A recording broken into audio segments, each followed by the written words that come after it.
what's up mga kuys? Nandito tayo ngayon sa Mall of Asia. Punta tayo ng SMX para maka-attend tayo ng Makina Motor Show 2025. Tara, samahan nyo kami.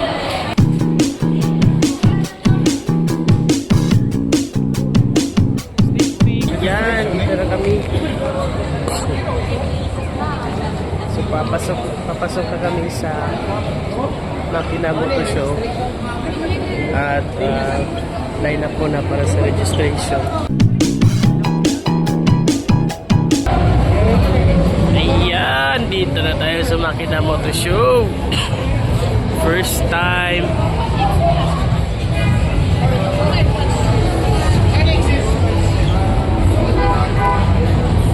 First time natin pumalo dito. Grabe ang ganda. Ang laki ng event na to. Tara, samahan nyo kami.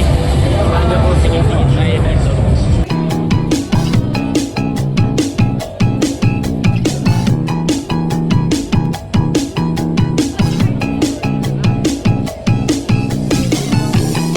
Busy-busy ni Pakbo yun.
Tayo ngayon sa booth ng Honda.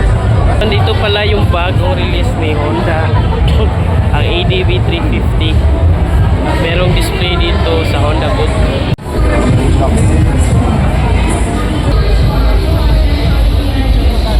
So nakita nyo naman, meron tayong matte black at kulay red na unit dito ng ADV. At marami pang bago dito. Nandun yung 715 ADV, sorry, yung bagong kulay ng gold wing at dito rin.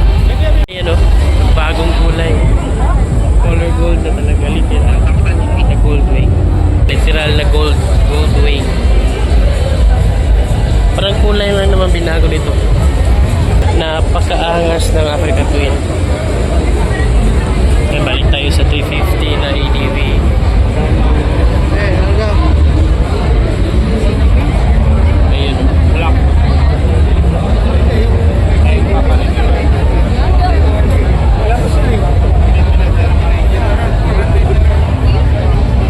Ayan o, tingnan nyo, kasya dalawang helmet. Kasya dalawang helmet, no? Kasya siya. Yun, kasya dalawang helmet. Half face helmet. Bawal to ano sa Toyota.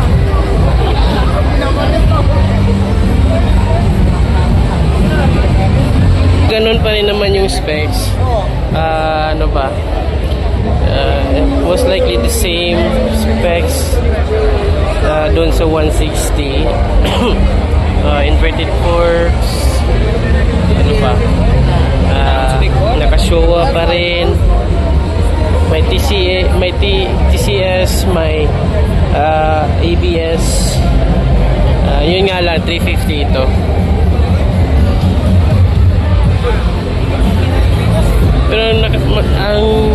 350, yung mga bago nito, may handguard na siya. Medyo bulky yung harapan. Tapos ito, pwede mo siyang i-separate na hindi lang ito tinatanggal na parang sticker. Compared doon sa 160.